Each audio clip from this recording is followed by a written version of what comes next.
play it, but I know the mid laner loves that hero. Yeah. See Smile, he loves it. Probably the mid laner. Yeah. Like I feel like these two teams have a very distinct way of like drafting. Like I just mentioned, like EG tends to prioritize and keep the last pick for the carry. And for Entity, on the other hand, they like to last pick Toby's hero. And I feel like in this kind of setup, I feel like if Entity is able to get like a good lane counter towards the carry's lane, that would actually dictate a lot of the pace of the game for them.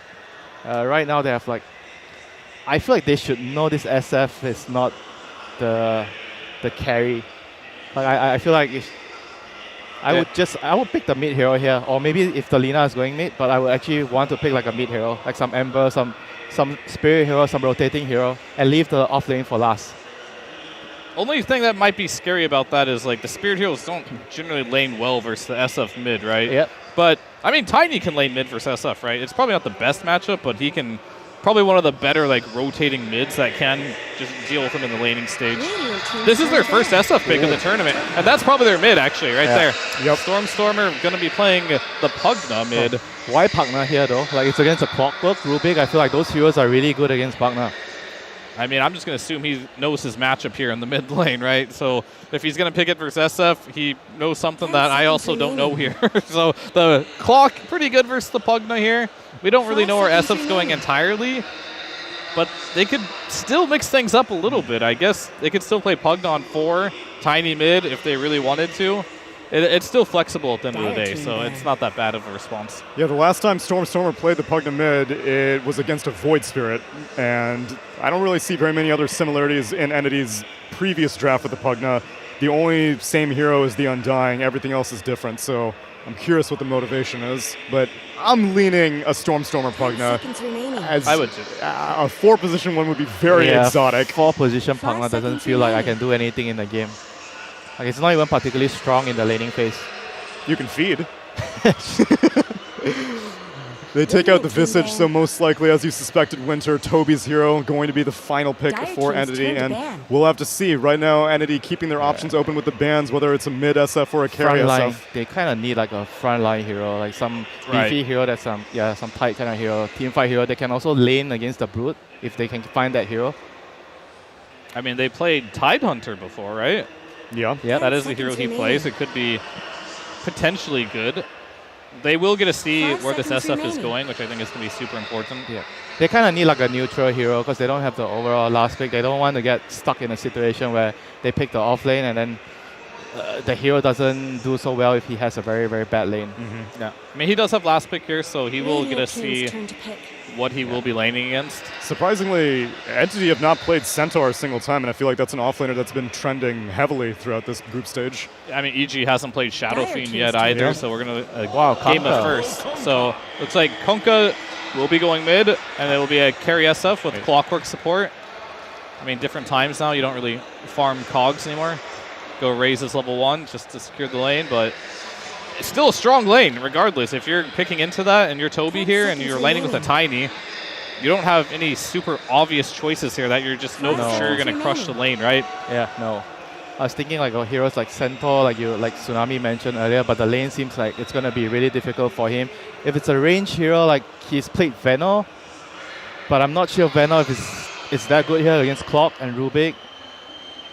I say just go for the Tide if I'm here. Yeah, everything's more stable, right? Yeah, I mean, you do have a tiny Tide lane, which probably isn't the best. You have to pull, just have to pull and survive the lane. The lane is going to be hard, but I feel like the Tide does fit the overall setup with the Lina. It protects the Lina in the team fight, gives them team fight, goes well with the draft.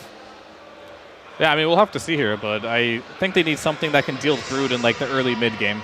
And they're going Silencer. This is a very, very squishy draft. So. Who is the offlaner? Silencer? I think Silencer is the call. I think they did it one time. They did it one game in the groups.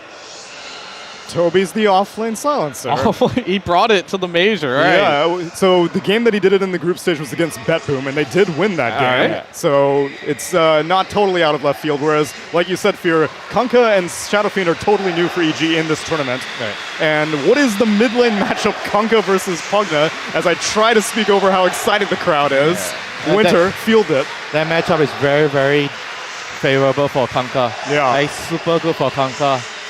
I feel like it's like a 7-3. It should be at least 7-3 for the Kunkka. It's a very, very good lane for him. And how about the classic offlane Silencer versus safe lane Shadow Fiend matchup? Fear, we see that all the time. I mean, I think the way Toby looked at this is like, I get last pick, I better use it. And so this is what he sees as the hero. He can play this game to punish a Shadow Fiend. So It's like, just for the lane, though. It doesn't go really well with the draft, though. I don't feel like it's a hero that the draft needs. well, they got to snowball the lanes. I'm with you on that one. As EG's drafter looks very well-rounded, looks very scary. Entity, they're going to have to play off momentum here. Yeah, like you said, the archetype of offlaner you were looking for, Winter, was beefy. Yeah, frontline hero that allows them to protect the leader and the team fights. As of right now, they have nothing except for the tombstone. Yeah, she's going to get bullied, and I feel like of the two favorite heroes of this major between Lina and Broodmother, Broodmother's been scarier to me. Despite the fact that Whisper hasn't been whipping it out that much, it's still ridiculous in this tournament. I mean, I feel like Whisper's just been so good and consistent that, like, you kind of trick yourself into thinking, like, giving them Brood's a good idea because his other heroes are just that good.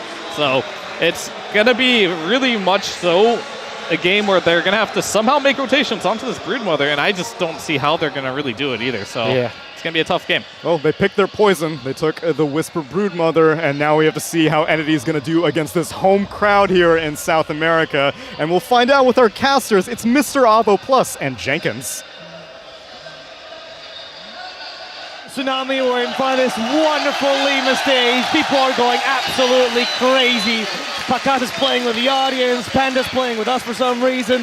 It's been an absolute That's wonderful. right, he's pointing at us and waving. Dude, he made me get your attention. Does he really? He wouldn't leave. It was like 2 minutes you were like signing people's things and he wanted me to get your attention. The worst part is he just did it to insult me. It wasn't I'm like gonna stand it up. wasn't This a looks nice terrible. thing. Oh, This hello. bit is not working. Oh, I was no. sitting down. Sorry, Jenkins has been sitting the whole event. That's right. Yeah, it's a wonderful event here at Lima. The summer is upon us.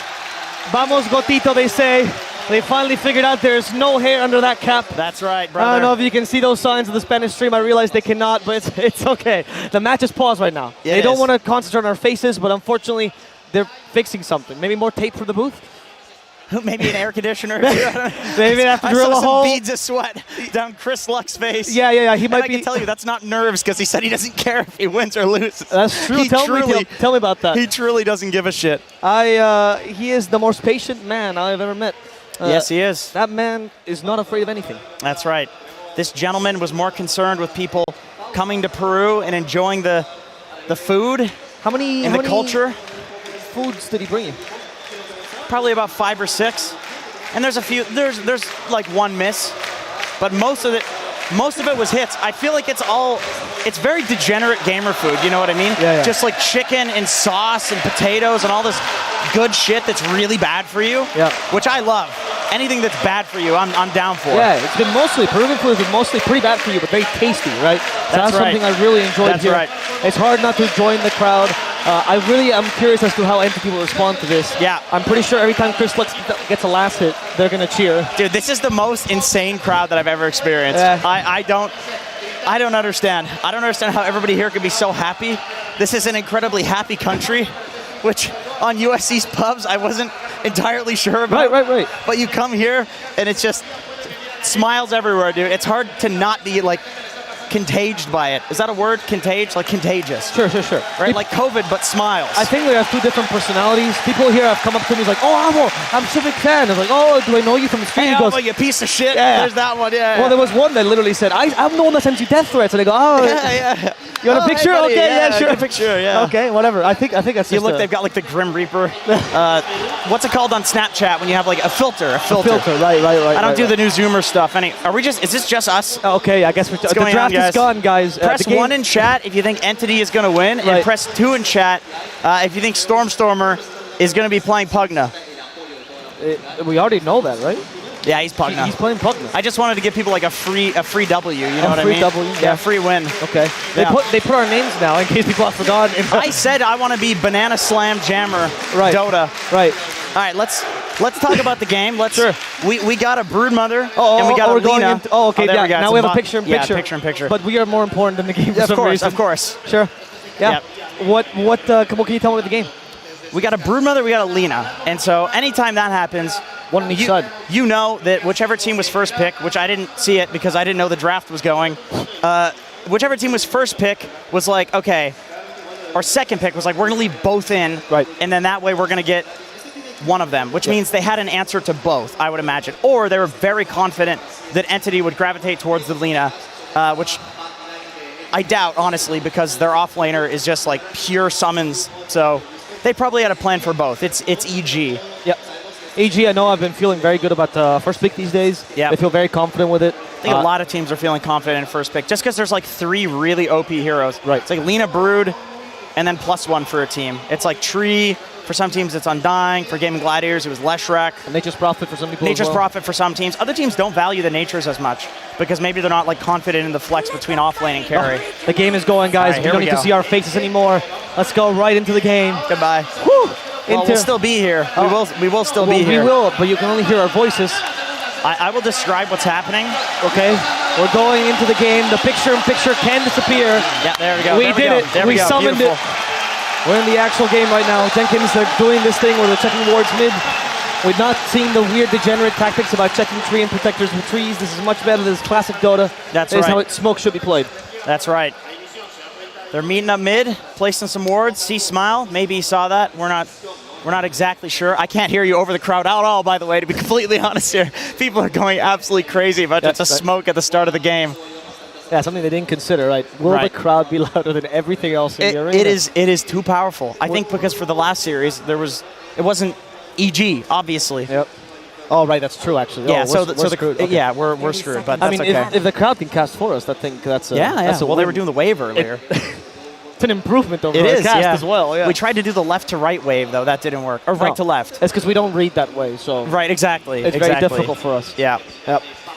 If we were in, somewhere they speak Arabic, though, of course, we would be able to do the wave right to left. Like where? Saudi Arabia, of course. Good choice. I'm cultured. I know where they speak Arabic. Of course, yeah. Okay. The Horn finally starting Whisper. Watson here. Watson, the inventor of the Lina build, by the way. Oh, yeah, that is true. That is true. This was the guy that originally did it. It was really like cheese pick back then. And honestly, Watson has a lot of that stuff, right? Yeah, Like when I first saw this guy as a person in pubs, he was ranked 7, picking Abaddon carry, going Battle Fury Daedalus, and just one-shot cleaving with the Miscoil AoE. And he was winning with it against like top 10 players. So I felt really good about Entity when they picked this guy up. I just felt like he was a monster already. Right. Yeah, it seems like, Watson was, what was the time? He was almost going to be picked up by, I think it was OG, but Yuragi was top 1, he was second, right? Yeah, that is true. That is true. What do you think of this mid lane matchup? I know Stormstormer is a great Pugna spammer. He's the only one that I think is still doing it in this tournament. Right. But Kunkka usually destroys it on 6, right? Yeah, you would think so, right? It's like physical damage hero against a squishy hero in the Pugna. Sure, Pugna can like blast the creep wave, but you're going to get stick charges on Kunkka. You're a high HP hero. You're going to be able to push out the lane versus a Pugna. And you can kill him. Like, that's the thing, is you can catch Pugna out, but that's the thing with Entity. Like, they don't give a shit. Like, they just give Stormstormer his heroes. He'll get his Visage. He'll get his Pugna. It doesn't look like a great game for it, and he just pops off. That's true. Yeah, it's also true that like, the beginning of the lane with Decrep can actually be a real nuisance to the Kunkka because there's no way of lasting otherwise. Yeah. As of course. Are they cheering? Because everybody's cheering for the wave cutting shenanigans. Oh, okay, so that's a success. I see. Honestly, it's interesting to see EG choosing to do that with a Broodmother. Like, I don't think I've ever seen that before, actually, because Brood, tends to win lanes. Yeah, you have the webs, you just sit in lane, but I suppose against Undying Lina, tell me a harder lane than that. Like, you can't do it, right? So how do you see this matchup in general, the Brood versus the Lina? I think the Brood versus Lina is definitely favoring the Brood. It's just that Lina will beat almost anything in lane, especially a melee hero. So I can understand why they go for the early wave cut, just to like 50-50 the first couple of waves. And then Broodmother, gets some levels, and then it gets to the point where Brood doesn't lose lanes. Right. And then, in the early levels, because you go for all these auras, it's really difficult to match the tempo of a Brood, I suppose, as a Lina. Oh yeah, for sure. Like, you don't want to fight into like a Greaves, bunch of spiders, Broodmother at all. Yep. You want to go farm Ancients, not on the Brood side of the map. Okay, bottom lane, they're going for Toby. They really want the skill. Nice little avalanche, though, by Kataomi. Kataomi, according to you, the best tiny player in the world? I think so, honestly, after TI, after that, like, what was that, 100-and-something minute long game where he... Yeah, the RNG game. Yeah, he was the original guy that like started going for like the Daedalus Aghanim Scepter on position 4 tiny. And it's just kind of this idea that like once you have Blink Force, you don't really need other items, and you also don't need damage items to scale. Like, I know I said Daedalus, but just the Agnum Scepter plus the 20 talent plus level 3 Grow is enough to basically be a carry or mid-tiny from the 4 position. And yeah, he's just amazing at this hero. Like, he almost always gets to that timing somehow. And then we talk about the other side of this lane as we're seeing the top one, but of course, Observer can't hear us. The Toby Silencer, what do you think of that? We casted the previous game with him. You were not very convinced. It seems like a lane where he got away with it. Now, though, he's looking pretty good. They're going to try to kill Panda. The first blood, though, will happen in the top lane as we see Panda fall down bottom to the last word. They're trying to go for Matthew. That's not going to succeed. So Whisper actually goes down first, which is surprising. I mean, this is the guy everybody's talking about this tournament. Like, I feel like he's the best offlaner in the world right now, and he's known for his lane dominance. So, yeah, Entity, their Undying Lina just working out very successfully in the top lane so far. And yeah, the Silencer, I mean, it's just so weird. I mean, he's destroying right now, right? He's doing very well. We saw him go like Guardian Greaves, Force Staff, and then eventually he built into like right-clicking items. So he was going for, the typical like off-lane supporting your team build while just being a Silencer. Yeah. It's so hard to have an exact read on it because this is literally the only team that's like willing to pick it currently. Even the SA teams that will sometimes play the off-lane Silencer like haven't done it in a long time, not from what I've seen. Yeah, and even when Whisper did it, it was more like the Witchblade build that was popular. Yeah, stuff like that. Right. Not this Greaves pipe build that you could possibly go. Well, you're like a Death Prophet light for some reason. Yeah, Death Prophet, except you don't push towers and don't farm fast, and you only deal with damage. There's a lot of issues with. It's weird, but I respect that they're willing to do something really weird. Like, that's going to confuse the hell out of each. Well, actually, maybe there's the one team that's not going to be that confused by it. No, they play in SA servers. They don't care. Bottom lane, TP from Pakas. It seems like it's going to succeed. They have nothing to cancel it. And he TP's to tower. He still has Tangles plus the wand. He's going to be fine. Pakas has a Bracer. I know that's like a small thing, but Bracer SF, like, genuinely, you would report somebody in a pub for doing this, but... You think so? Yeah, I think so. I mean, but he has a read on this lane that, like, Tiny Silencer is going to kill him with Burst, and he can just TP out if he has enough HP to do that, so he goes for the Bracer, and he knows he's going to farm after the laning phase. There's no ghost ship yet, so this shouldn't be an attempt on Stormstormer's life just yet. He's just harassing. And Stormstormer's like dumpstering. Oh, you're right. Well, 6 Lassets, it's acceptable. Yeah, sure. But it's the denies that really... Well, actually, Chris also has a lot of denies as well, or C-Smile, as he's now known as. Now we can call him Chris. We can call him Chris. Buddies. We're boys. We're boys. Right. Oh, look, he likes it. Of course, he likes that. So on the Bracer topic, it does seem like the most efficient way of building these early stat items would be like Bracer on agility heroes, Wraithband on strength heroes. That's the most effective HP. Yeah, you're right. But nobody buys Bracer. Nobody buys Bracer. Yeah, this is a weird thing. Like, you would think maybe like a Fluffy Hat, if he want, like he could build into like a Falcon Blade, or eventually he's going to get a Hurricane Pike, probably on the carry SF. But he values his life in having that HP regen so much more that he goes for an item that's considered to be quite weird, honestly. Kataomi always good on these early rotations. They always do Cryptoconka. He has level 6. He's not 6 on Pugna, though. Oh, okay, that's why they can't kill him. And in fact, Matthew's hero as well to hell. Fishman gets a double damage from C-Smile. Is going to fight head on. Ghost Ship to cover a little bit of damage. C-Smile could be in trouble, but if Orin stops the Undying's onslaught, we need one more Nether Blast. That's going to get him. It's C-Smile who's down, and Matthew regrets his choice to come to this lane. He's being chased by 3 heroes. One more hit will not do the trick. Misses up to the high ground. A toss. Matthew already salved, but they will get him regardless. Fishman walks to the rune, man. It's just a typical rune fight, but he's an Undying. He picks up a DD. He already had 14 decays, or 14 strength from decay, so... Right. Little avalanche for the Brood Mother Lifestriker Ray. Nice little combo here. And they utilize that double damage on Undying very well. That is the most effective Undying double damage I've ever seen. Incredible. I did not think that hero was good with a DD, but when he's walking around with 16 decays, he's hitting for like 150. Yeah. What's wild to me, what's most wild is the audience is cheering for Entity, so I don't know if it's just a self-hatred thing or just... they just don't care. They just want good Dota. We're Dota players, all right? There's a lot of self-hatred going around, but also I feel like the crowd they just love good Dota. They just like Dota. Yeah. It's true. They're just happy that there's a major They're happy that there's a major here. Yeah, that's it. Yeah. I mean, maybe by like day 2 and day 3 we'll get to like the booing. Of the I hope not. SA teams. I doubt it. I seriously doubt it after meeting a bunch of people here. Okay, they go for the play. Yeah, telekinesis. Oh, the little body block on Panda. Now, with the Arcane Curse last word, Panda could be in trouble. Utilizes the cogs to get a little bit more space. They still have the toss though from Kataomi. They just need vision on Panda right now. Will they commit? We're going to see. Avalanche does miss, and the Razors are punishing Fishman, who went a bit too far. It does seem like Pakas is hitting pretty hard, and he will bring him down. There's the bias from the crowd. That's exactly what I wanted to hear here. Yeah, I mean, Pakaz getting off to a good start is, I mean, you're going to die to this guy. I mean, he's broken every single record that basically exists in Dota as a carry player. So, and on this SF2, like, this is a Rampage Central type hero. So give him some early kills. The guy's going to snowball your game. We'll see what happens as the match progresses for Pakaz, because C-Smile is a little bit of the struggle bus. We talked about level 6 timing. Yeah, he is. They really stopped the timing well with that rotation. So how does C-Smile recover? What is his game plan here?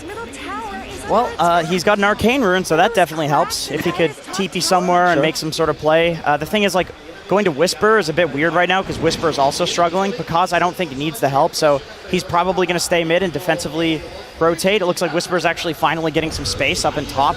He's about to hit his level 6. Okay, this would be a good rotation for C-Smile. Yeah. A defensive rotation with an Arcane Rune. He is so happy to do this, especially when his SF is tanky with a Bracer and 12 wand charges. It's a good point. Panda's already coming down because he knows there's danger. He wants to protect his carry at all costs. Panda, I mean, Clockwork is not one hero you usually see him on, so it's kind of surprising to me to see this. It's a good hero for his playstyle, though. You think so? Yeah, I think so. I mean, you could argue that it's a save hero because he just gets in there, and you can like cogs and protect your core, and then just die. Yeah, which Panda does love. He loves doing that, yeah. Okay. There's the ghost ship. They need some more help. Rocket Flare from Panda, but Global Silence immediately stops this play. They want to do the toss back on Matthew. Ooh, Well, the Tombstone set up now made it a little bit difficult because Zombie spawned immediately. Yeah, that was actually kind of a griefing Tombstone there from Fishman a bit. I mean, they even get the gold from it. Yeah. All right, very good for EG here. And this is against a Pugna, right? Like, this is the hero that wants to be pushing your mid tower really early. Kunkka, not so much. And Whisper finally getting some space. Yeah, he's even sending his little spiders jungle. He wants to keep his tier one tower alive for a little bit longer so he can abuse the lane. We'll see if this works out for him. Yeah, nobody's taking the lane either, so he doesn't feel like he's in any like pressure to dive the tower and get any kills. He's just gonna look to run into the jungle and oh, never mind, he's going for Fishman. Can he kill him though? Has no minus armor. Decay's annoying. It's level 2 already. If he was on webs, the problem is Whisper's out of mana, so he doesn't have more webs. Panda cancel this. He has the cogs as well. He's gonna push Fishman back. They're really punishing this poor Undying. However, Panda, it didn't accomplish anything. Whisper's not even heading over. Whisper ditched. Matthew just died. Fishman knows what he just did. Now the Torrent, once again, for harassment. The whole goal of this is to just push out the lane. They don't want this Pugna to take the tier 1 early, but they can't really help it at this point. Yeah, EG's just prioritizing being around mid and defending this tower for as long as possible, but there's only so much you can do against a Pugna. He doesn't even need to commit to take the tower. It looks like it's going to go down here. Okay. The Clockwork trying to find Kataomi, but instead gets tossed back. Panda now getting back home. Does the crap. Oh, that's big damage. So much damage. Panda's down. The top lane, Whisper's taking the tower, at least in bottom. They're going to punish Toby for this rotation. Can they do it? They need one more raise. They won't have it in time, though. And rotation from Watson. It's actually the carry helping out his offlaner instead. Last word, and Rubik's dead. I love seeing these Linas get active, man. Like, I mean, she farmed such an early Maelstrom, and they're actually not leaving. They're going to go for Pakaz here. Ooh, he is out of mana. Oh, he has Mango and Wand. He should be fine for now. Yeah, he's gonna TP out. When Lina shows up, you have to get out. This is why I love the Lina rotations. We saw it in the last series as well. Lina just getting active because even though she farms like faster than any hero in Dota, she also fights better than any hero in Dota. What a stupid hero. She's just good. I mean, I agree with your point. She does have a small like dip in utility when she's like around the 15-minute mark, where she wants to really utilize the Maelstrom. She needs the BKB. Yeah. But yeah, like there's a point where she's strong at fighting, and you're not going to die without the BKB. And then there's a window where you need the BKB for the next fight. So she's more than happy to show up if it's during that window. As we see EG take out a bit of an ancient stack there. Yeah. That's not going to recover them enough, though. The map is currently slightly... Actually, thanks to the Broodmother, they've managed to stabilize this. She is taking completely over the enemy jungle. Thanks to the webs and spiders. And they're trying to put Fishman against this. Honestly, a couple of weeks ago when I was pubbing, nobody was playing Undying, so I'm not entirely sure how Undying does like in a lane-sitting situation versus a Broodmother. Like, does Decay actually kill the spiders? I imagine probably it's not that great, but you know, at least he can sit in the trees and kill the creep wave. As I say that, he TB's mid. They're just not putting nobody against Brood. I suppose with Decay Tombstone, it's not that bad, right? Yeah. All things considered. I didn't actually see his build? His build? He's 4-1-1. Okay, so classic Undying build. Yeah, classic as in like this week classic. Everybody's doing it. Like, there's very little like alteration in the build. Yeah. I saw one person doing 2-1-2, and they didn't win. I remember, I think we casted that game. 2-1-2? Yeah. I think we were questioning the Tombstone level 2 because it gave more gold. Yes, because of that. Might have been Fishman, actually. It might have been that same game. Yeah, maybe. We'll see as they try to take over the enemy jungle now, not just with the webs and spiders, but actually with some heroes. It seems like Entity's keen on contesting this. Panda will block the smoke for now, but Panda, can he survive this? He does the hook shot to Matthew. That was the escape plan all along. They send a tree over. Stormstormer, though, does have the haste rune. Panda's his target, but good cogs. Makes it impossible for Stormstormer to take advantage of the extra movement speed. He's now trying to take down the Broodlings, and he will succeed with the K. But no deaths yet. That was a nice smoke break by Panda. The thing is, though, I mean, we've actually seen this more often than not now against Brood, where you smoke on her, but like it feels like you almost don't even need to kill her. It's just kind of pushing her out of the area so you can farm your jungle. And I think the last time we saw this, there was a Lina farming as well. It might have been Gaming Gladiators that they had the Lina that was like constantly farming. And in this game, Entity is actually building a little bit of a lead doing this. I mean, it helps that they have 8 kills, but it does feel like Whisper's taking over their jungle a little bit. So, you know, maybe their gold will go down because of that, but it's not at all. Like, they're farming perfectly fine. Are they gonna come? Another double damage rune for Fishman. Here we go. How useful is he gonna be this time? Here Panda we goes go. for it. He has been decrepit. There's the life drain. Hookshot once again. Panda. He's the king of escapes. You said he had save. He's just saving himself. He's playing this very well for not being the best Panda hero. I mean, when you talk about Panda, I mean, you think about the Viper, the Abaddon, the Omni Knight, the Oracle, the Crystal Oracle, Maiden. Crystal Maiden, because she had a save on the Frostbite. You learned that fact. Yeah, I did learn that from you. But I feel like, yeah, Clockwork is such a sacrificial hero if you do exactly what he's doing right now. Like, it's harder to play sacrificial on Clockwork than it is on, like, an Oracle. Oracle, you just stand in trees and ult people. That's true. And also, Oracle and a lot of his heroes don't have much disengage except for the Abaddon. You just kind of commit to a fight and you die. Yeah. And Clockwork has a lot more You have options. to actually press skills to get out, and you have to know where the smokes are coming. As Whisper, by the way, is blocking every single camp with his spiders. So annoying. Clap for Whisper's blocks right It is now. very annoying. Okay, they found Matthew. There's not much he can do, it seems like. Pugna does a lot of damage, man. Since they buffed his Q and his ult, it really feels like this hero is all about damage. The Decrep is kind of insane with the Tiny as well. It's very similar to the old combo Chinese teams used to run, the Skywrath Mage Tiny. Sky Tiny, yes, very strong. Tiny just needs like a little bit more damage to kill anybody with this combo, full to 0. And then with Pugna's damage, it's more than enough as well. They do have the hook shot. He's in the tier 2 though, it's a bit weird. Yeah, he's not considering this. They know they have TPs. They haven't really forced the fight in a while. Yeah, and he has the Force Staff as well. That's what Panda was clicking there. He's like, okay. Oh, I see. I'm not going to kill this guy if I go on him, and I might die to the tier 2. As Lina picks up the BKB. He's going for a Manta style on the SF. What's the... Oh, for the Global Science, I suppose. Yeah. I have seen this a lot as the X comes out on Fishman. And the Global for the 5 roll. Interesting. Undying, okay. Oh, Panda once again finds Kataomi, this time with a Recover 5. Can he survive another time?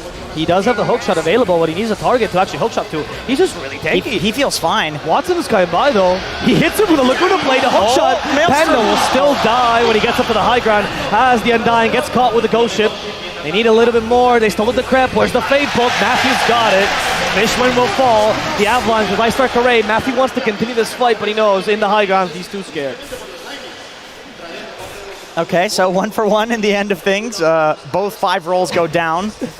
Not really a big deal for either side. I mean, I guess for EG, Global Silence is down. That's probably the bigger deal here, is that you know that you can fight without the Global now.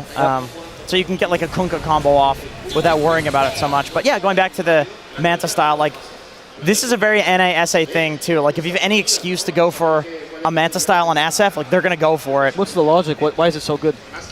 I mean, they like using the illusions to push out lanes. You obviously get the minus armor. Sure. You can farm places without putting yourself in danger. But yeah, I mean, it's mostly for the global silence. You can also use it to like disjoint the Lina stun or like dodge the Lina stun, which or life drain as well. Or life drain, yeah.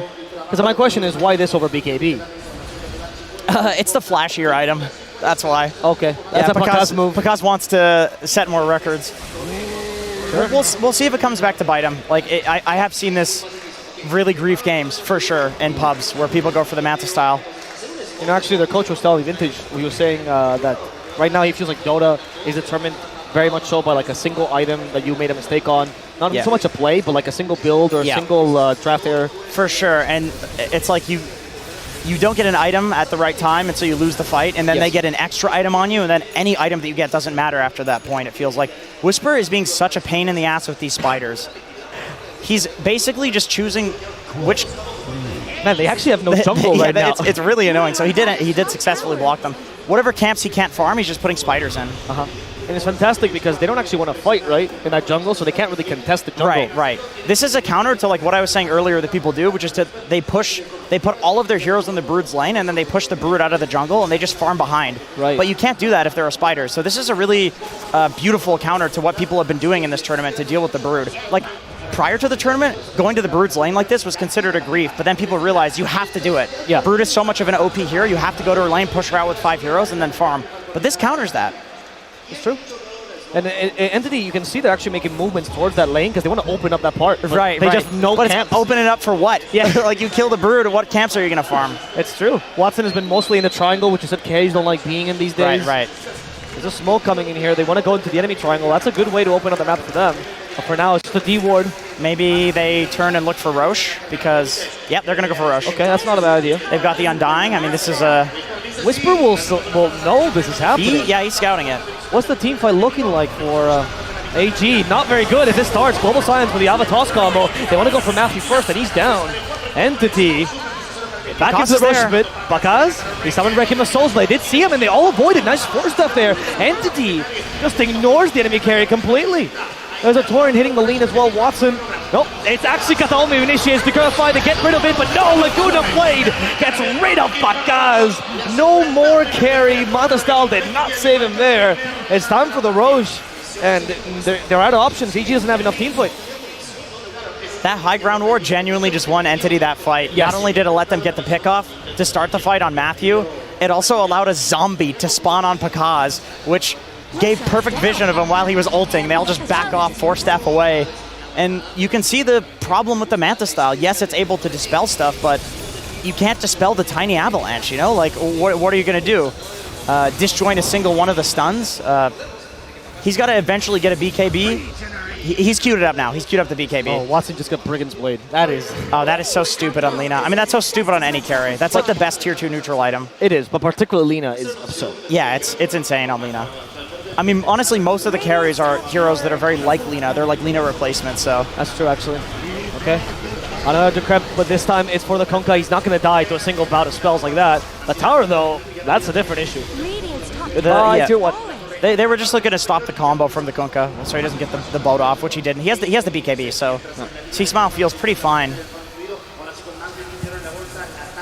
Will they go for the tier 2? Usually you don't in the offlane. Yeah, looks like they're just valuing taking over the triangle. Right, makes sense. They've got a great ward here. Panda, of course, the smoke breaker, or perhaps he's actually scouting. Once again, it's Fishman who they target. Cogs him back. All the nukes on him. Fishman is tanking a fair amount, but they know they don't have Tombstone, so they're just going to get the kill on the Undying. Entity, they retreat. They're not going to take over the enemy triangle today. Yep, and while they're doing this, because he's got his illusions hitting mid, tanking for the catapult, so the mid tower is almost dead, and he's also farming out the entire bot area, so that's great for EG, particularly because their carry was farming during that time, and as we saw in the last fight, he's realized that he really needs the BKB, and honestly, he needs the Manta too. I feel like this makes a lot of sense against Silencer. You don't want a full hard commit to like, I'm going to BKB every time you Arcane Curse me, but you need some sort of dispel. An alternative would have been like BKB Satanic, something like that. Yep. But maybe that's like a little bit too late of a timing for the dispel. I see what you mean. Like you need that. You need 2 dispels against Silencer. 1 is not enough because Arcane Curse is an OP ability now, not just the global silence. Did you go BKB and then Manta afterwards? Or yeah, you could. And I think he might have regretted the Manta style after that fight, and maybe he would have gone BKB Manta if we replayed the first 15 minutes of this game. It's a really tough choice to make in this game because Manta is definitely the win more item. Like yes. With BKB, you feel very weak still to fight. Yeah, exactly. You get a BKB and like It doesn't improve your farming speed. Yep. It doesn't give you that much damage. Yeah, at least Whisper took a tier 2 up top. He's continuing to create space for his team. Yeah, that's pretty important. That's the first tier 2 of the game. Yeah, and it's the team that's theoretically losing. They can't take any fight. It's 3-12, and he just got a tier 2. That's pretty crazy. My question to you, Jenkins, is what is C-Small going to do now? Like, he hasn't had any impact yet. He's done nothing. He's done nothing. And, you know, you can see in his build that he knows that. Like, he's going for the water park build. So he's playing for late game. He's going to try to run in there, press his Aghanim Scepter Water Park, and then probably Refresher, double BKB, double Water Park. I imagine he's probably going to go for... I'm going to stop saying Water Park now. Oh, okay, they go on it, though. He can't activate anything. Now it's going to be BKB immediately. And Matthew's like, please, hit me instead. Leave my mid alone. But he cannot convince him. Entity gets another kill. This one a very important one because Water Park is not coming out like this. No, it's not. No, it's not. He's about all over it. He's about 1,000 gold away. Yeah, Watson, I mean, all he needed was the Lina stun duration. Level 1, by the way, he's going stats. He's 1-1-4 build, which I can understand. He's trying to do a lot of, like, physical right-click damage because there's a bunch of BKBs on the enemy side. Sure. But there's going to be a bunch of BKBs. And also, he needs to survive burst. It's looking scary because their source of team fight just died here. The second, probably being the Rubik, is not alive. I mean, Whisper's up top. He's trying to force Entity back by split pushing into tier 3. Sure. But Watson, he doesn't care. He's going to compete with Whisper, and they force him back, actually. Against Alina, this is really hard. I've seen this trade happen a lot of times, the Brood versus Alina. They have to back. Bakaz is still farming in the top lane, taking advantage of this extra time he's been given. C-Smile finally joins back. X marks the spot. This time it's for Watson. Still Combo as well. A little bit of healing for Watson. He's like, guys, I think I can just take this Rax. That's exactly what he's going to do. But the smoke comes up from EG, wanting to surprise the enemy. Also the glyph here. Entity, they acknowledge maybe they should keep their distance. Cardingrave's huge. Tombstone will still give vision. They have the Nether Ward. It's quite difficult to snipe Watson. Now finally the Rax falls. Entity, big win for them here. As the hookshot hits him, the counter initiation from Panda, this could be good. Telekinesis pull it back even further, but he still has the Aegis, so even if he dies once, he's fine, and Panda just sacrificed himself with this play. He will get Watson, though, in exchange. Panda's down. What can they do once Watson comes back? X-Mark the spot already used, but it can't send him back. BKB from Watson as well. And because of the global silence, this is nothing. They just can't get anyone. Yeah, that was a really awkward timing for EG and really beautiful timing from Entity. Understanding that Pakaz, he wanted his BKB before fighting, and he was just barely not there. That's why he didn't show up to the fight. That's why it looked really weird, is because they knew that without a BKB on Pakaz, they're not going to be able to fight there. And they don't exactly have great heroes at like poking the high ground defense either. There's not some sort of like repositioning hero like a Magnus or a Tiny to threaten. So Entity feels perfectly fine hitting with their Lina. There's nothing that's going to threaten him. Yeah, it's true. And this all comes down to the fact that like the offlane Broodmother, despite having a huge impact, not bringing any team fight. Kunkka had to be that source of team fight. Yeah, exactly. And C-Smile was 1,000 gold away from his Aghanim Scepter because they had just killed him. So it really was just a solid timing from Entity to push that high ground. But also, we could turn around and say that for EG, understanding that not fighting into that was the right play, we might say that in like 5 minutes from now, if a fight does go their way, when they do have the Aghanim Scepter on Kunkka and BKB on their SF. All right, you cover your ass so you can't be called out for hindsight. I'm just saying, I've seen high skill players sack Rax before. Like, it feels really weird to do, and only really good players do it. It feels weird to me because I suck ass, but these guys obviously know what they're doing. Right. I mean, I see your point. The patience this team is demonstrating. I tell you 3 years ago, this is an SA team. You don't believe me. Yeah, Actually, exactly. You think this is the NAAG. Right, exactly. Yeah. So right now, it's all about what, like, Entity not making too much of a mistake into EG's zone. No, right? they're not. No. I mean, it's 15-3 for a reason, but also EG's doing a really good job at farming. How strong is this Ags in this game particularly? On Kunkka? Yeah. Honestly, I mean, in general, I know it's great. Bro, a lot of it is RNG. A lot of it is RNG. Really? Yeah, it depends on if you can get the chain stun with the torrents on like the BKB units when you walk in. It can be either really good or feel like it is literally not working. Okay, let me rephrase the question. Like, it's a zone out skill, right? How important is it to be able to zone out the heroes on Entity? How do they deal with that? It's definitely good because Entity wants to like fight around the Pugna Ward. They want to fight around the Undying Tombstone. Lina is also a hero that functions as like a turret and stands in one place in a fight. So yeah, walking in and being like, okay, well, you can't stand in this area, that sounds great for EG. That's true. Your carry having to move instead of just clip the ground. That is unacceptable. Fishman, there's a Torn. Not Torn Storm just yet. They have a Force Staff ready. Matthew's crazy. But Matthew's going to die for this. And now the hookshot from Panda, that's not going to work either. The cogs are just a way for him to die. closing himself in so his lifeless corpse can stare at Entity for eternity. Was that was Matthew's 4-staff in? I think so. It was his 4-staff in. I mean, he It's on telekinesed cooldown. right after, so... Yeah. Bit of a blunder from the two EG supports. I mean, I get Panda. It's like, you don't want your Rubik to die at the start of a fight. That was a bit desperate wanting to go there, because you know Fishman is baiting, right? Like, it's a position 5 on dying. Surely he has buyback. It's right in front of his towers. You know he wants to die and then buy back. Was this for Whisper? Maybe they're just banking on Whisper ratting, and they were just hoping to create space at that point? The Brood Rat is just not that good. I mean, Stormstormer has Octarine Core Boots of Travel, so he's more than happy to sit here and kill these spiders. He also went for the... Oh, no, he did not go for the Nether Blast cooldown reduction talent. He doesn't need it because he's got the Octarine Core. So, he's more than happy to sit up here and just TP to his fight, to his team when they take a fight. I mean, in the case of Panda, like you were saying, it's not his fault either because the whole team relies on him to be safe. And he's the king of save your buddies. Right, yeah. He's going to go in no matter what if you go in, so... Especially with Pakas. Yeah, and Matthew usually, like, plays to that, right? Matthew's the guy that's in the trees being very safe. Sure. And they're going to try for a smoke, but Entity, they've been playing this game super patient. They haven't made a single misstep. Who's going to block the smoke? Fishman's been really good at that for now. The unfortunate thing is that last fight, they had a DD on Pakaz in a bottle, and he does not have that anymore. So this is a fight on like pretty even terms against Entity when they're holding the high ground. Spiders for scouting. We see now the BKBs almost all the ultimates already. Bro is ready, of course. Okay. Entity, man, they're going for the full wraparound. They're going to get C-Smile. C-Smile's in a difficult position. Activates BKB immediately, but the Lina still hurts. He has to be careful. X marks the spot. They want to fight around this area. They haven't activated Torrenstorm. This indicates they don't. The Brood might be stuck for a while, but Entity knows to disengage. Their patience has been impressive this game. Not a single misstep against EG. Yeah, I clicked on Matthew to see if he stole Avalanche, because that's one of those scenarios where like that would actually make whatever the hell happens okay for EG because it's such a good spell. And Katomi's just been tree tossing every single time. Every single time he's getting tree throw on Rubik. He is not giving him this Avalanche. That was very impressive. It's such a huge thing to like steal that spell. I've heard a lot more Rubiks doing that now, where they call out like what spell they've stolen as if they, it's like Ravage, like enemy Ravage is on cooldown or BKB is on cooldown. It's like that level of important for the next fight, what spell they have. And he's not gotten good spells. I've not felt a huge impact from Matthew's Rubik, which is uncommon. It's rare for him. Yeah, he used to be one of his best heroes. They haven't had much success with it, though, in the group stage, just to be fair, in the very beginning. So we'll see if this game is going to change it. For now, they already initiate with the Avatos. Once again, the target is C-Smile. This time there's no BKB. He's just going to fall. Broodmother's next. That's the target. Still Silence Whisper, making it up to the cliff, but that's not what they want. Yeah, they want the Roche. It's not even worth chasing him into the high ground there. They're going to take Roche. There's a little fight going on the side as well, I think. No, it's fine. We're all good. Support battle? Yeah, support battle. All right, who gets the Aghanim Shard here? Do you just give it to Toby so he can steal more int? I mean, why not? Have an epic time? Yeah, they gave it to him, of course. That's a classic Silencer player right there, by the way. Mine.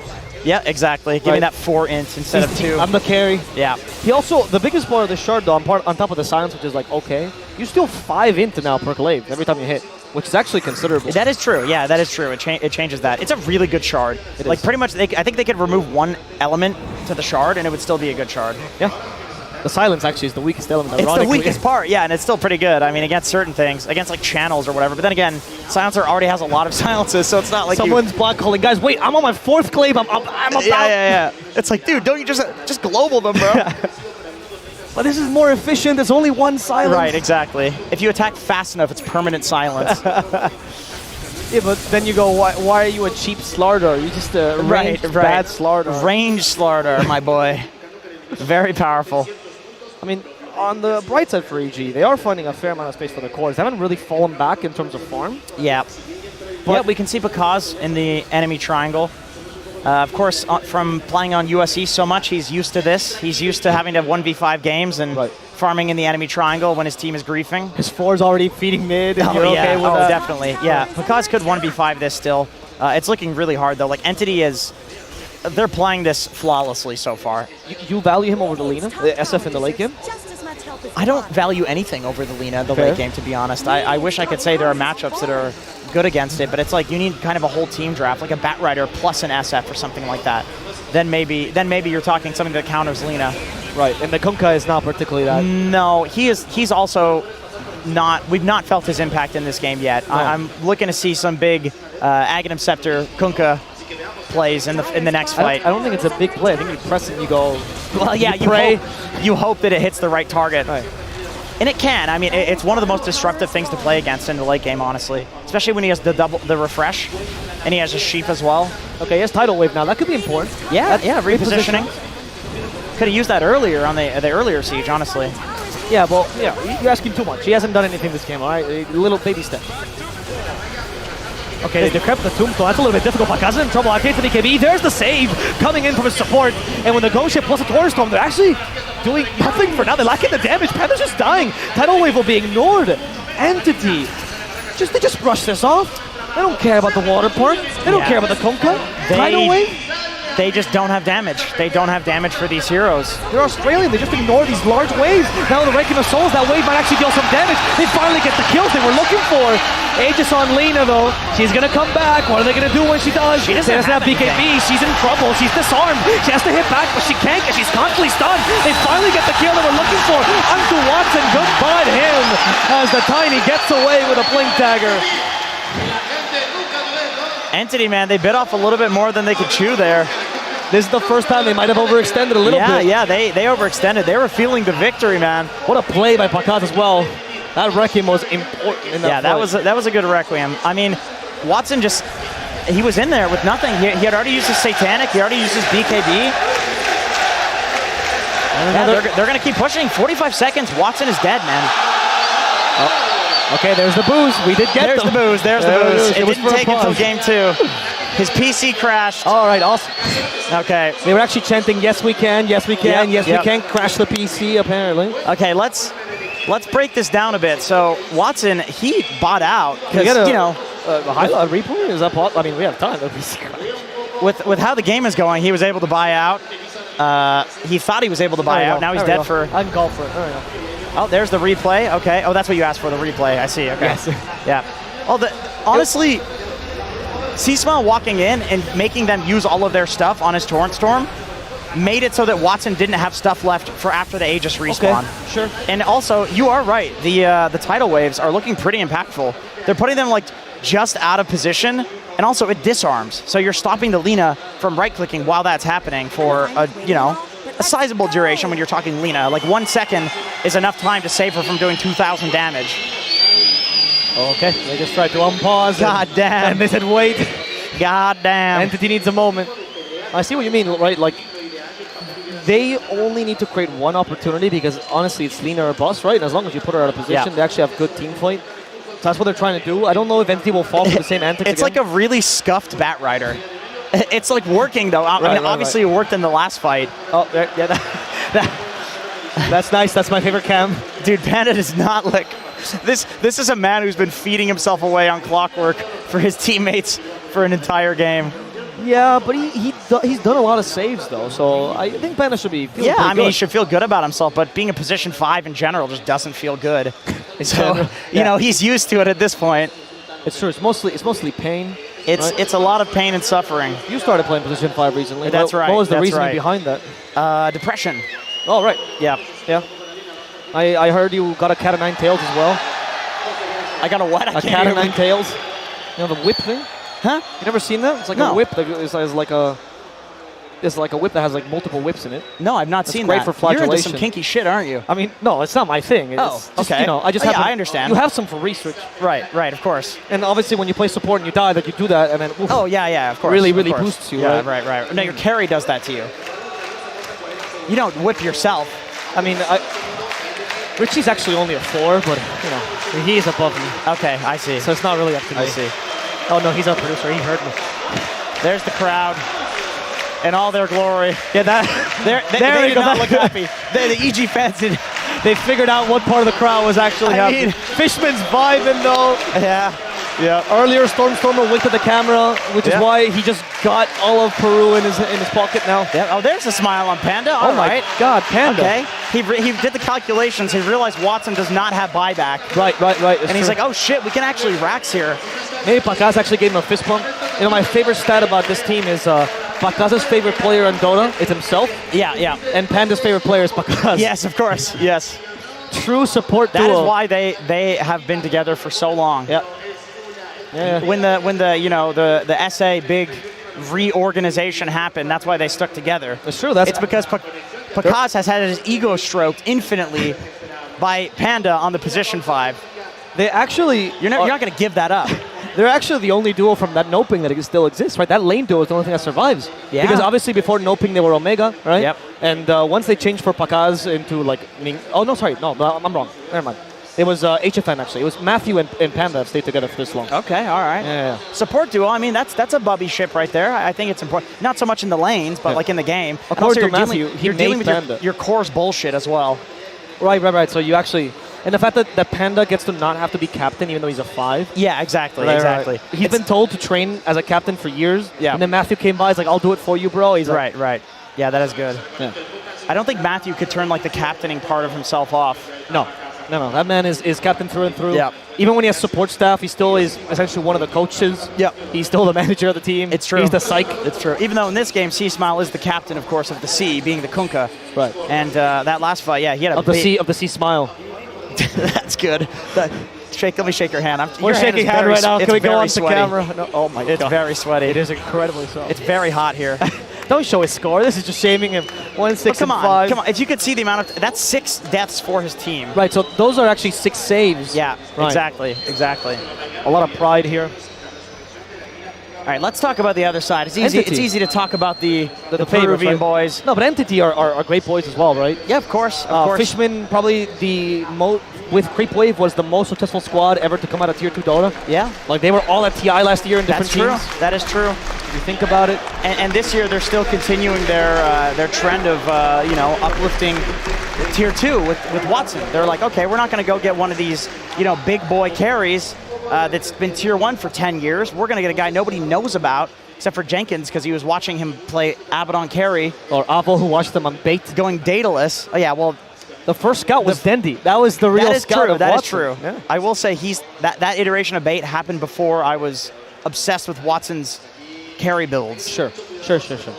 But you watched my cast though, right? Yeah, of course. Right. I think he also did like carry on dying before anybody else did. Like he did some really weird shit. He did some really weird stuff. He's pretty innovative, and Fishman likes that stuff. He really likes innovation. Yeah. It's funny that you say that because Fishman is just Bane undying in every single game. He's the least innovative. Right. Because he wants his carry to innovate. Yeah, right. By him being consistent, he allows his carry to innovate. You always need that person that's like feet on the ground. Right. I will say hero-wise for the record, because I think Fishman actually, like, his early game smokes, like pre-game, I don't know if it's him that does them, but he's the one that presses the smoke. I assume it's the 5, he is the one that does them. Sure. They do some good stuff, interesting stuff with like the warding pre-game, so Fishman is innovative, just not in his hero picks for the most part. Sure. This man is a hero spammer. Let's go on to some of the other teammates, because we have time. Okay. Toby, one of the rising generation of EU as well, right? It was the Viking GG generation. Yeah. He dropped off for a while, comes back with his team, another innovator as well. Honestly, Toby, to me, is the guy that I would always see like top 10 on the leaderboard, right. And they're just on a shit team. Like, he would just be on a team that you never knew if Toby was good. You're like, how is this guy so high rank? Right. And it just turns out, like, for the most part, he was on like Tier 2 teams. He was the guy carrying, and then he finally gets a roster around him, and maybe also the right people to play with like his sort of play style. I'm memeing a bit. There's obviously a lot more to it, but Toby has always been like a really high rank offlaner. In fact, like for a long time, he was the highest ranked offlaner in EU, which I think probably was highest ranked in the world. Maybe China had a higher rating, maybe like Faith Beyond or somebody like that. I don't know. But Toby's always been incredibly high skill from the offlane and playing really weird shit like Silencer. He does. He used to be, like, now he's known for the Zoo, right? And he did used to play Zoo for a while, but he used to have a thing for, like, ranged offlaners. His Death Prophet was very well known as well. When Death Prophet was weird in the offlane, by the way. Yeah, now it became mainstream, and he's not into it. Yeah, that was original Death Prophet offlane, where when she got, like, the move speed, and everybody was like, wow, if you move fast, you can go offlane. And then people realized she just heals herself so she can go offlane. That is the same logic Ace followed when he's like, I can play Enchanter's offlane. This is easy, guys. I'm 330 movement speed. He did lose that one, though. Yeah, but that doesn't matter. No, it doesn't. He was owning. He was owning. And if we talk about, getting the right team for themselves, I think the standout to me of getting the right team is Stormstormer. I think he's a player that in Tier 2, when people knew about him, they were like, okay, he's good Invoker. That was what he was known for. Invoker, maybe Pugna a little bit, but it was mostly the Invoker. Yeah. And besides that, they didn't really care about him too much. Honestly, he was... I think Stormstormer had the, like, Team Bald streamer vibes. Yes. Up until Entity got Div. When they got Div 1, people were like, okay, this is the team that's going to get relegated again, and maybe if they're lucky, they'll bounce between Div 1 and Div 2. And then they got Pure, I think, and then I think it was the iteration with Pure where they looked extremely good, and everybody's like, wow, this Pure guy is really good. He's carrying them. They just ignored Stormstormer. And then they played, and then they played without Pure, and Stormstormer was like massively carrying them. It's like, oh shit, this guy like somehow either became good or was good and just under everybody's radar. Which I don't know what it was. I think probably he became good because I know in an interview he said that Arlington was really important for him mentality-wise. Like that was the point. He went from feeling like he was a tier 2 player to feeling like, oh man, anybody can be tier 1 if you're confident enough, and if you play your heroes, you know, and which is why. Yeah, the GA was actually so loud. It was so loud. It deafened. Right. Right. Well, no, that was just the global silence that came out from Toby. Right. They unpaused for a second. He globaled. I don't know if they could hear the GA. I couldn't. Thank God my ears were protected. Right. Right. I've got earplugs in because of course I'm casting with you. So. I'm sorry, I shouldn't sing at you. I really do love casting with you. That's fair. It's okay. I do this to myself. You know? Yeah, it's fair. In the mirror, right? You just shit all over yourself. That's how it gets me off in the morning. No. In every way possible, you know. I take my cat of nine tails. I go, Richie! You call Where are you at? That's it's weird disgusting. because now I live with my girlfriend, right? And she gets really angry when I call for him instead of her. Right. It's a very weird situation. We should stop going down this path. It is going to degenerate. We're going to start getting into Moby Dick again. Well, yeah, he's my Moby Dick. I'm the Ahab of this world. Right. I'll just after him. Is Ahab the guy that harpooned him? What? Ahab is the captain that chases after him. Oh, right. So but he goes crazy chasing after him. Right. Okay. I understand. If there's an Ahab of Dota, I would actually say it's probably Funnick. I think he's the closest thing to Ahab. Like the guy that just keeps trying and goes insane? He just keeps trying, but because if he's trying, he goes a little bit insane, but he's still incredibly skilled and good. You want to actually talk about insane players? Because I feel like we're going to get banned if we talk about the players that have gone insane. No, I don't mean that kind of insane. Okay, I mean the wholesome kind of insane. Because there's some people, their Twitters, I mean, have you seen Francis Lee's Twitter? Oh, but he has Riz. That's he's got Riz with the old ladies. Yes, with the old ladies. There's like one person in chat that's like, oh yeah, I watch NADPC. I know Francis Lee. Flea Dota. Sir Francis Lee, actually. Did you know he got knighted by the English Crown? Yeah, I heard that. It was him after Rowan Atkinson. Right, yeah. He was right in line. Mr. Bean, yeah, right. Yeah. No, he's known for other things. Every time we say this, a British person comes to the crowd and it's like, he's a serious actor. I know. He's done other things. Blackadder and Mr. Bean, that's all I know. Blackadder is fantastic. It's amazing. I mean, did you cry in the last episode? No. Don't spoil it for people, but you didn't cry? I didn't watch the whole thing. I just watched the first season. The last episode it'll wrench at your heart, dude. That's good to know. Yeah, it's really good. You want to go back to Dota a bit? I want to go up about Stormstormer for a second.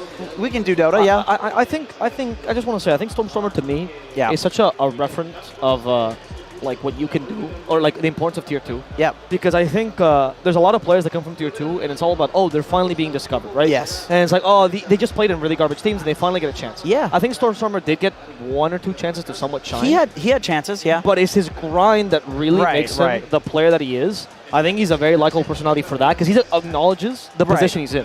Yeah, you're totally right. I actually feel the same way about like the entire South American scene because there's this like idea that SA is the youngest region, and it's not true. Eastern Europe is the youngest region. The average age of like NA, SA, and one other region, maybe it's China, is like 23. So like SA is just as old as NA is, but they just didn't have a shot. They didn't have a chance. It's true. In the moment that they were given a chance and they were separated into 2 regions, NA and SA, all of a sudden SA, they knocked Team Secret out of a tournament. Yeah. I think it was Kiev Major and the original. That was Kiev Major was SG. Original. Yeah, it was SG Esports. Not only was it a big win for SA, sorry to cut you off, but it was also the only competitive team to have a 4K player on their team. Oh yeah, their coach? No, their support. Well, he stood in, didn't he? No, he was their main player. And back then, he just didn't care anymore. He just played competitive. He's a coach now. What was his name again? Cat. Yeah, C14. Cat, yes. yeah. And the guy, I think he was like maybe close to 5K. So I'm not doing service, but he's like 4.5 for a while. Brazilian guy, right? Yeah, Brazilian guy. And I mean, he played Warlock, so I don't know if you can really judge him. I've not seen him in ages. Maybe he still is 4K MMR.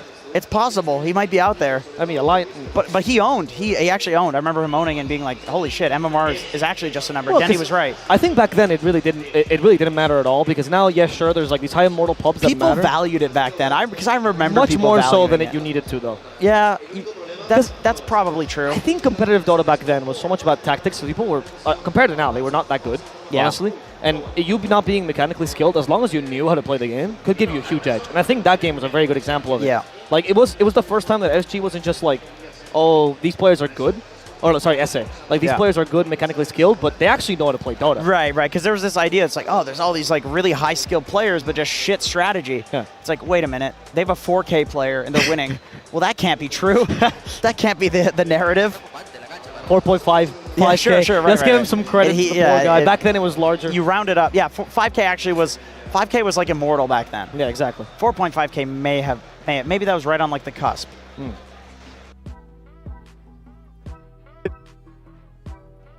He tested the air conditioning, and that killed our mics too. We're back. Matthew, stop, please. I can't do the global joke again because we already did it once. So you know what's funny is I think Matthew might rather sweat to death than take off his cap. Yeah, he might. He's in. I mean, are we allowed to say why he wears the cap? I mean, because I've heard the insider information. I don't know how public this is. I don't think it's insider. The joke for Matthew in the SA scene is the less hair, the more and more. Okay, got you. Because I know the whole team makes fun of him for balding. They call him Walter White, the South American Walter White. Brother, Chris, in the interview we did, I think we can show it later, but he tries to take off his cap. Yeah. I've never seen Matthew so angry at someone in his entire life. Oh my God. You know what? Yeah, Matthew's like such a stoic guy, but man, if you make him crack, he loses his shit. He had to support me in the off. Like, I think it was like we were Rubik Pudge, and I'm just feeding 1 in 17 with this guy, and he's trying desperately to like toss people into my hooks, and I just wouldn't. I would just go for the hooks like free form or whatever. Like I would just try to throw the hook without a lift, as Dota capitalist steals something from under the. I don't know how security let him in here with that mustache. He just took my phone. Okay. Did he? Yeah, he did. Okay, unfortunate for you. But yeah, the fact that you made a Dota player crack is not something you should be proud of. I've told you this off I know. I've apologized to him. I have apologized like to him. you being a degenerate towards these wonderful, patient people. The thing with Matthew is that he's... Oh, they're showing us. They're giving up now. He's a nice guy. He'll never flame you. But I know that you know when somebody wants to. You know what I mean? So when I met him at events, I was like, oh, this guy's going to hate me. And he probably does, but he's very polite. He's very nice about it. He's the Quinn of SA, though, because he actually, when he flames people, in a very, like, joking way, of course, he's very eloquent about it. Okay. One of my favorite videos ever in the existence of Dota, and I think most English audiences have not seen this, but it's a video of them when they were playing on Thunder Awaken. And it's Matthew, it's in the team house, it's Matthew's stream, of course, and we hear screaming in the background, right? It's like, it's like Mago.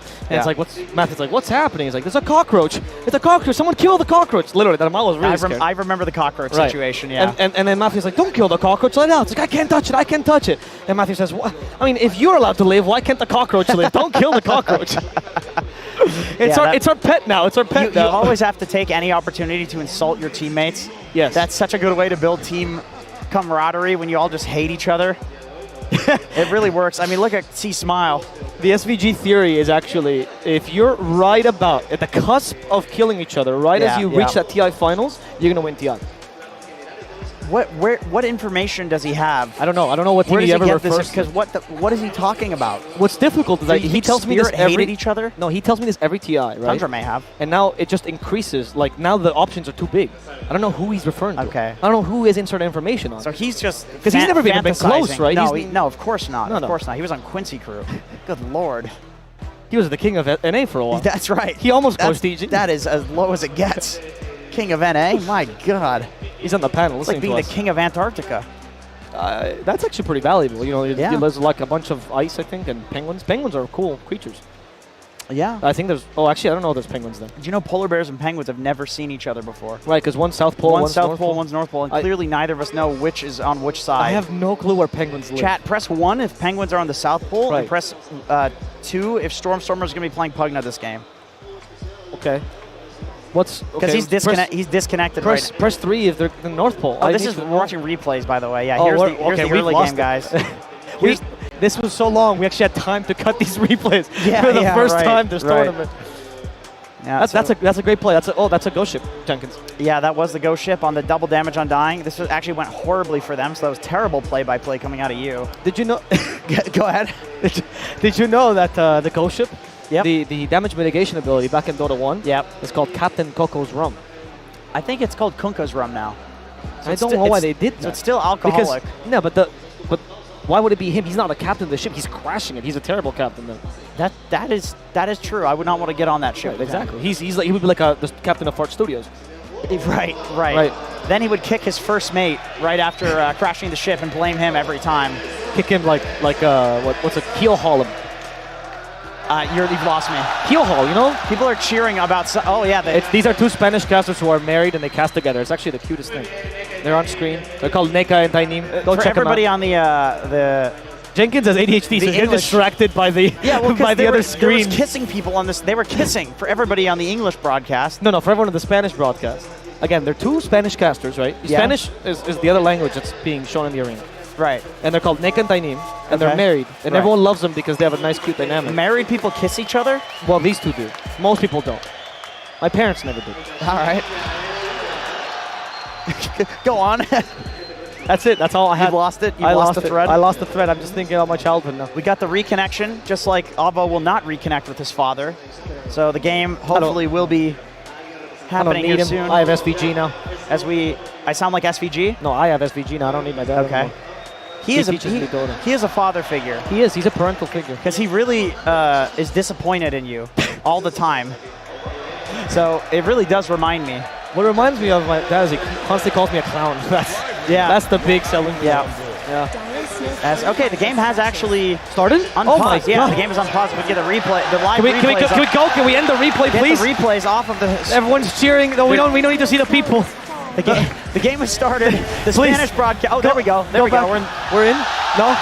They're going in. They're going in, guys. Let's go back to the game. The racks are ready. We're hitting them. Pacaz is attacking the range racks. He's attacking the melee racks now. The curve 5. Pacaz gets rid of it with a Manta style. Everyone is going crazy. Panda goes in with the global silence. He forced it out with a hook shot. That's huge. Another blast on top of this. He's tanking through the whole thing. Life drain as well. The tidal wave kicks him back, but the unfortunate toss back. No. Is he actually that tanky? Will Panda survive this? He had to die. Now 1-7, but he did it to save his team. He forced the global silence. They took the racks. Yeah, totally worth it. Actually a good death. I really like the global force there. Like that was the game has been paused for a very long time, and I'm not sure what's happening global. Because this is just like a pub actually. That happens. It is not worth it to global Panda there. No, but I think they also were in that position where they're like, are they going on us? And we forget what the win condition EG was like feigning their aggression there. When in reality, they're just very happy to get the racks. Of course, they don't know if Watson has buyback or not. They were just forcing things. That's true. We, of course, do know that he does not have buyback. Entity's just going to go straight down mid now. This is a ballsy play from them with just a clock being... Oh, they actually got nice torrent. Well, that's really nice, but the force step will save Telekinesis to bring him back out. If they have enough range to get replied immediately by Stormer, he'll be fine for now as a life drain. Slowly threatens Whisper. Watson from the low ground. He's just trying to take down this tier 3. And frankly, they don't have many choices. The tidal wave is their only tool right now. Do they have the Torrent Storm available to them? They do not for... Oh, they do. Ghost Ship also, tidal wave on top of this. Just the TP from Panda, that's what we're waiting for. Now that the whole team is complete, Jenkins, they might be able to make a play, and they might need to, because this turtling is not working. Yeah, it's not working. Not against the Lina. This is the one hero that can take high ground in this patch. She has hits from so far away, and even with the Kunkka tidal wave, they're smoked, but they have to walk up a high ground if they want to fight into Entity here, who has a gem. They know that there's no vision up here. There's a DD in front of Roche right now, by the way. Okay, so C-Smile broke his... Undying. It's for the Undying. Yeah, here we go, Fishman. He's running towards it. He's running straight towards it. But they gave Watson the bottle. That's obviously the much smarter move. It's very smart. The memes are nice, but this is actually a competitive game of Dota. Right. They're playing for hundreds of thousands of dollars in DPC points here. So. Well, no, because not that much. Well, not yet. Thousands. Yeah. Okay, smoke out from Entity. Now they're looking to get on the aggressive side of things. They've got a really good ward down here. Oh, he's going for Arcane Blink now on Pacaz. That might solve their team fight issues a little bit. It definitely would. And it would definitely be unexpected for him to just pop the Requiem. I mean, I think Arcane Blink SF is one of the... Oh, they're going. Okay, not if he dies, though. Ava, Global Silence. He just used the PKB. He's done. Dust might annoy him, but at least he gets away for now. That's all they wanted. However, Entity now is free reign. They know there's no BKB on this SF. How will he ever get a Requiem off? It's all up to C-Smile and his water park. seeing how useful a tidal wave can be, is set down the Tombstone Nether Ward as well. And see Smiles just using X-Smart shenanigans, trying to push back the Lina. Lina's feared. They need to throw something. Oh, it's actually Kataomi went in. Matthew's safe for now. Telekinesis, but they decrep him. He's safe. Kataomi, he knows his teammate's got his back, and thanks to double damage, Watson is just tearing through these racks. Hookshot from Panda. That's the initiation they needed, but the tidal wave will be used to push him away. As the racks, they're still there. Kataomi. Oh, the toss out. A little toss is for Whisper, though. He can tank this for now. Wrecking Missiles are being used, but all these spells don't have much impact right now. Delaying. Entity can now freely hit the racks. They need the tidal wave again. The racks are about to fall.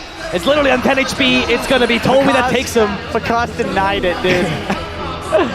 Just one last skill shot to show that they're still in this. Well, no, not really. That's goofy. They have good morale.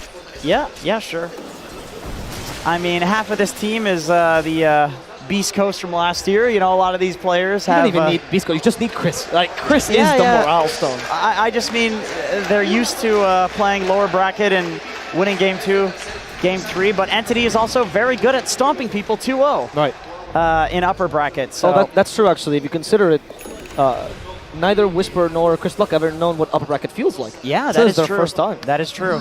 It's like wow, from up here we have one whole game we can lose. Oh yeah, they don't care. Absolutely. But no, I mean, jokes aside, Entity has played this one flawlessly. It's like it's looked so difficult to fight into them. They're not going out of position at all. Katomi's getting all the tossbacks. They're protecting each other. They're healing each other. They're sieging properly. Now they're being very patient. They're waiting for the Roche. I mean, this is why they have some of the longest games out of this tournament, is because they are this disciplined. They said in an interview that the thing that they learned the most during this DPC season is the word back. Oh yeah, it's true. And that's like the best thing for them so far.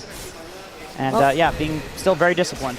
I'm surprised by that fact, right? Because if you think of Entity a year ago, that's the last thing you think about. Not just discipline, but also the fact that they were an aggressive team. They would go into high ground. The fact that they've advanced this much in late game tactics in this little time is really impressive.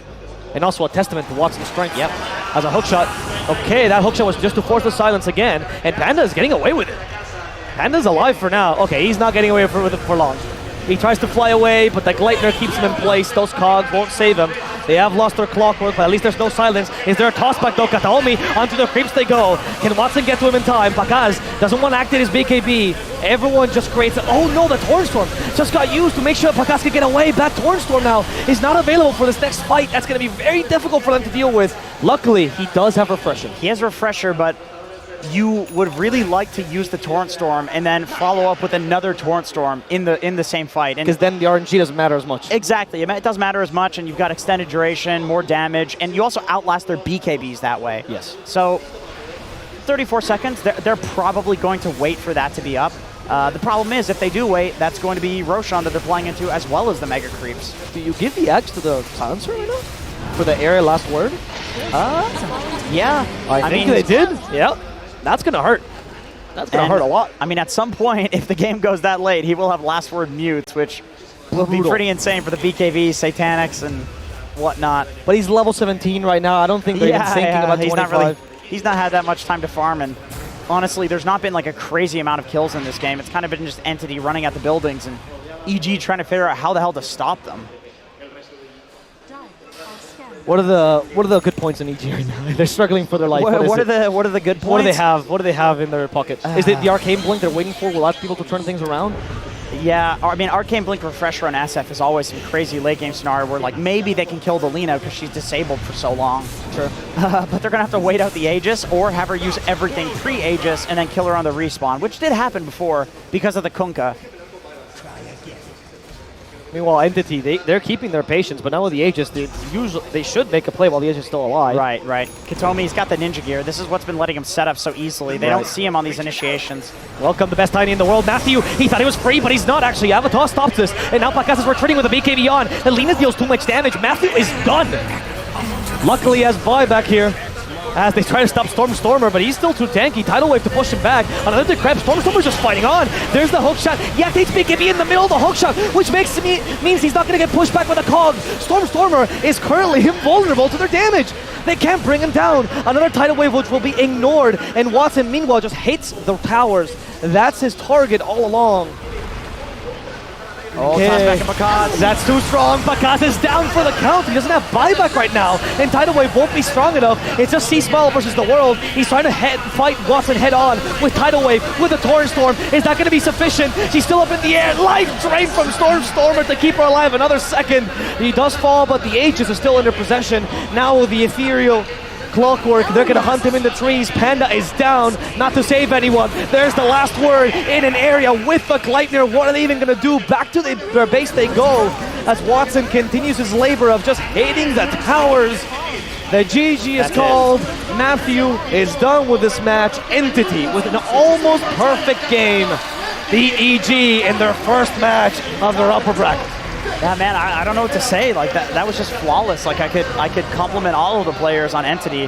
I mean, I think Watson, did he die a single time? 12-1. Okay, so Stormstormer actually did not die a single time. Neither did Katomi. So they almost had 4 flawless players. Yeah. They had 4 players with only a single death or less, which is insane. It just goes to show how